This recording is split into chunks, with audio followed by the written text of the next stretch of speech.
नमस्कार, मैं सोनी ओझा और आप देख रहे हैं देश विदेश व राज्य की अब तक की 10 प्रमुख खबरें। मुख्यमंत्री भूपेश बघेल को पुणे में महात्मा फुले समता पुरस्कार से किया गया सम्मानित। मन की बात में बोले पीएम मोदी, मेरे लिए प्रधानमंत्री पद सत्ता के लिए नहीं, सेवा के लिए है।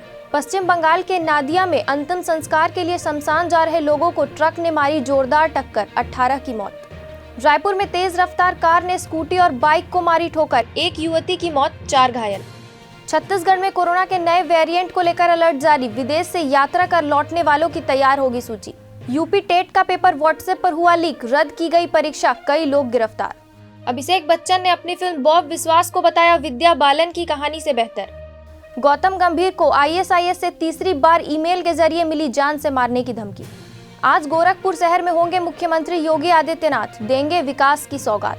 WHO की चीफ साइंटिस्ट ने कहा, नए वेरिएंट के खिलाफ वैक्सीन ही मास्क। भीड़ भरे आयोजनों से बचें। ऐसे ही देश विदेश व राज्य से अपडेट रहने के लिए हमारे चैनल को लाइक और सब्सक्राइब करना ना भूलें। देखते रहिए न्यूज़ प्लस 21, आपके हक की बात।